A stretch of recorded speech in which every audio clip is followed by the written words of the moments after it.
Welcome to MA YouTube channel. আশা করি আপনারা সকলেই ভালো আছেন। আমরা গত পর্বে আলোচনা করেছিলাম প্রনাউন এবং অ্যাডজেক্টিভ নিয়ে। তো গত পর্বের ভিডিওটি যদি আপনি দেখে থাকেন তাহলে আপনাকে জানাই ওয়েলকাম। আর যারা ভিডিওটি দেখতে পারেন নাই তারা আমার এই ভিডিওর ডেসক্রিপশন বক্সে লিংক দেওয়া আছে, চাইলে আপনি সেখান থেকে দেখে নিতে পারেন। আর আপনি যদি আমার চ্যানেলে নতুন হয়ে থাকেন তাহলে অবশ্যই চ্যানেলটি সাবস্ক্রাইব করে আমাদের সাথেই থাকুন। আজকে আমরা আলোচনা করব ভার্ব নিয়ে। তো ভার্ব এর বাংলা শব্দ হচ্ছে মূলত ক্রিয়া। তো ভার্ব কাকে বলে প্রথমে আমরা সেটি দেখে নেব। যেমন যে ওয়ার্ড দ্বারা কোনো কাজ করাকে নির্দেশ করে সাধারণত আমরা সেটিকে কি বলি? ভার্ব বলি। তো যেমন এখানে কিছু উদাহরণ আছে, যেমন কোনো কিছু হওয়া, করা, খাওয়া, যাওয়া ইত্যাদি ইত্যাদিকেই ভার্ব বলা হয়, কারণ এগুলো দ্বারা কিন্তু কাজকেই নির্দেশ করছে। তো ক্রিয়া অর্থাৎ ভার্ব সেটি কিন্তু বিভিন্ন প্রকার হয়ে থাকে, যেমন হচ্ছে be verb, linking verb, same, look, test etc example আছে। সেই এক্সাম্পলগুলো আমরা দেখে নেব। যেমন নিচে একটি 4টি অপশন দেওয়া আছে, এটা বিভিন্ন প্রতিযোগিতামূলক পরীক্ষায় এসে থাকে। খুবই গুরুত্বপূর্ণ একটি প্রশ্ন যে নিচের কোন শব্দটি ভার্ব? এখানে আছে ক্লথ অর্থাৎ কাপড়, ব্লাড রক্ত, ফুড মানে খাদ্য, আর ফিট মানে হচ্ছে কোনো খাবার খাওয়ানো। তো এই ফিট দ্বারাই কিন্তু মূলত একটি কাজকে নির্দেশ করছে। সুতরাং এই ফিটই হবে মূলত এখানে ভার্ব। নাউন অ্যাজ ভার্ব, অনেক প্রচলিত নাউন আছে যেগুলো ভার্ব হিসেবে ব্যবহার হয়, যেগুলো আমরা অনেকেই জানি না। তো আজকে সেগুলো আমরা জানব। যেমন হুম, এটি একটি নাউন কিন্তু এটা ভার্ব হিসেবে ব্যবহার হয়। ইন্টারেস্ট, ওয়াটার ইত্যাদি এ ধরনের নাউন জাতীয় কিছু শব্দ আছে যেগুলো ভার্ব হিসেবে ব্যবহার করা হয়। যেমন এখানে একটি বিসিএস পরীক্ষার একটি প্রশ্ন আছে, যেটি প্রায় আদার্স যে এক্সামগুলো হয় সেখানে রিপিট হয় প্রশ্নগুলো। যেমন হচ্ছে আই ওয়াটার দ্য প্ল্যান্টস। তো এখানে ওয়াটার, এই বাক্যটিতে ওয়াটার এই শব্দটি কি মূলত? এই শব্দটি হচ্ছে মূলত এখানে ভার্ব বোঝানো হচ্ছে। যদিও দেখতে মনে হয় যে এটি একটি নাউন, কিন্তু না, সেটি কিন্তু এখানে ভার্ব হিসেবেই ইউজ হচ্ছে। তো তারপরে আমরা দেখব যে ভার্ব অ্যাজ নাউন, মানে কখন ভার্ব থেকে নাউন শব্দ হয়। যেমন কিছু কিছু বহুল প্রচলিত ভার্ব আছে যেগুলো নাউন হিসেবে ব্যবহার হতে পারে, অথচ আমরা তা জানি না। যেমন গো, আমরা সকলেই জানি যে এটি একটি ভার্ব, কিন্তু আসলে এটি কখনো কখনো নাউন হিসেবে ব্যবহার হয়। যেমন হচ্ছে this is the go of the world, এটাই জগতের নিয়ম। এই বাক্যে মূলত গো শব্দটি যদিও ভার্ব মনে হয়, কিন্তু আসলে এটি ভার্ব নয়, এটি হচ্ছে মূলত একটি নাউন। কারণ আমরা সকলেই জানি যে প্রিপোজিশনের আগে নাউন বসে, অর্থাৎ অফ প্রিপোজিশন এখানে আছে, সুতরাং তার আগে নাউন বসে, সুতরাং গো শব্দটি হচ্ছে নাউন। এখানে দেওয়া আছে যে ইট ইজ ইউর গো, এবার তোমার পালা। এই শব্দটি কিন্তু সেম, এর এই গো শব্দটির দ্বারা কিন্তু একটি নাউনকে নির্দেশ করছে, সুতরাং এটি হচ্ছে নাউন। তো আমরা এই চার্টের মাধ্যমে কিছু শব্দ দেখব যেগুলো ভার্ব হিসেবে ব্যবহার হয়। যেমন এখানে চার্টে দেওয়া আছে, যেমন স্টেটিভ ভার্বস ইন ইংলিশ। প্রথমেই দেওয়া আছে পজিশন। পজিশন শব্দগুলো হচ্ছে যেমন হ্যাভ একটি verb, own, possess, pack, consist, involve, include, contain. এই শব্দগুলো মূলত হচ্ছে পজিশনের ভার্ব। অনুভূতিমূলক কিছু ওয়ার্ড আছে যেগুলো ভার্ব আছে, যেগুলো হচ্ছে যে sound, hear, smell, see, look, taste, touch, feel. এই কয়েকটি শব্দ হচ্ছে সেন্স ভার্ব। এখন আমরা দেখব কিছু ইমোশন ভার্ব, যেগুলো হচ্ছে লাভ একটি ইমোশনাল একটি ওয়ার্ড। যেমন হচ্ছে লাইক, ডিসলাইক, হ্যাডোর, adore, prefer, care, mind, want, appreciate. তারপরে আছে need, desire, wish, hope, value. এ কয়েকটি হচ্ছে মূলত ইমোশনাল ভার্ব।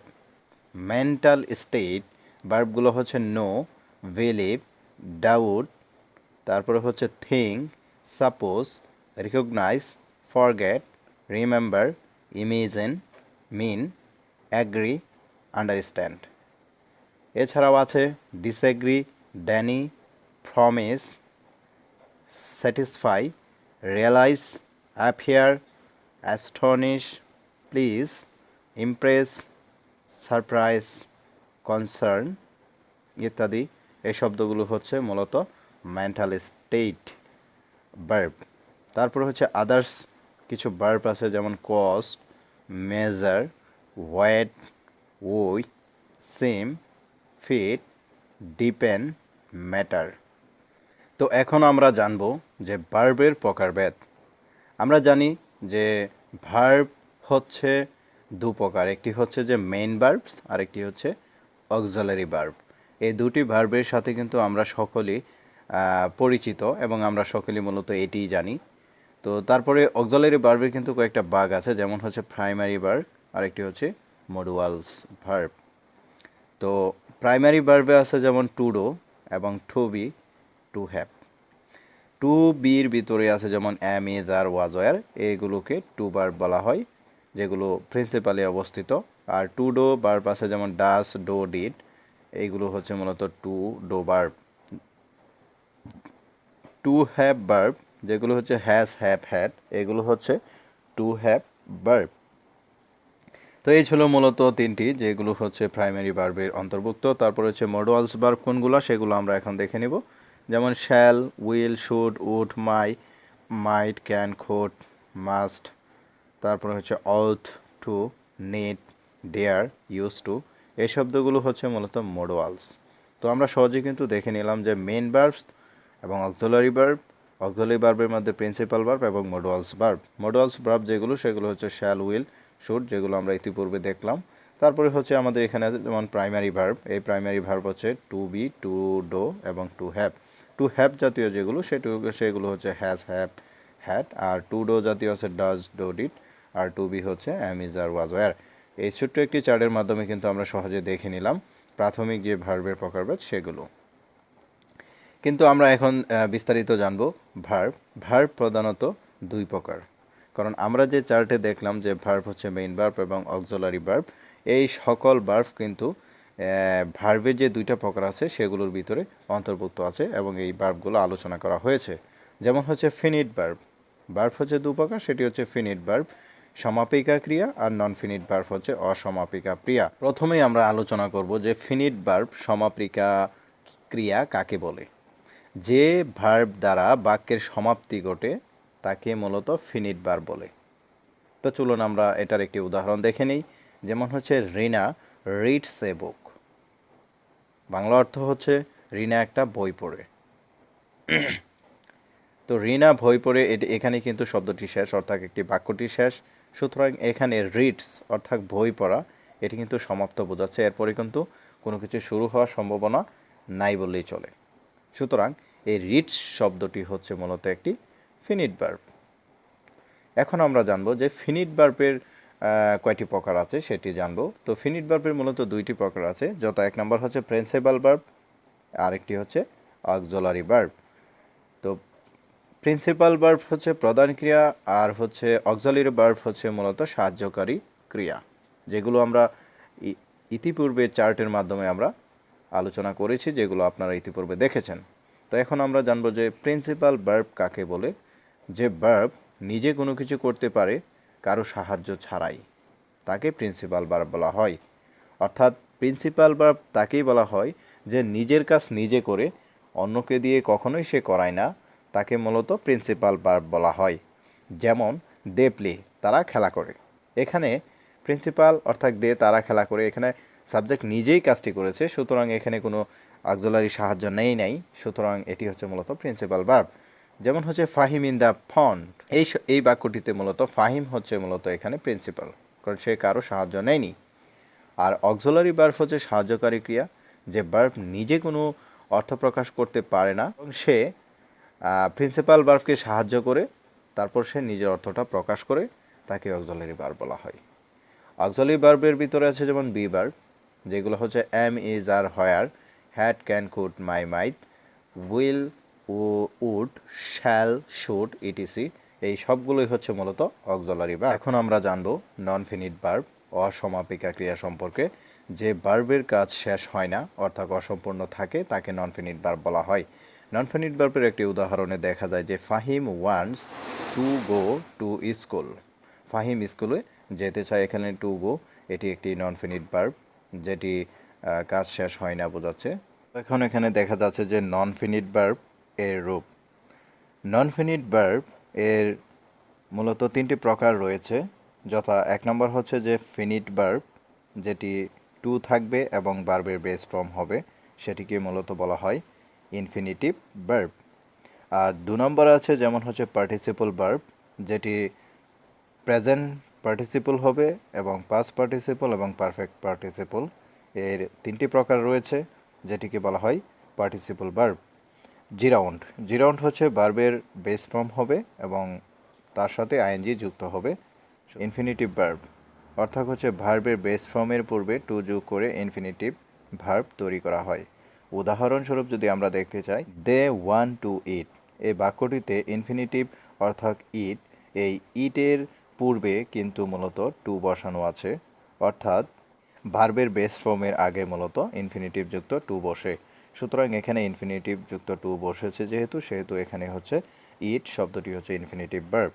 তো আরেকটি উদাহরণে আমরা দেখতে পাচ্ছি যে আবির প্রমিস টু হেল্প মি, তো সে প্রমিস করেছে সে আমাকে সাহায্য করবে। তো এখানে মূলত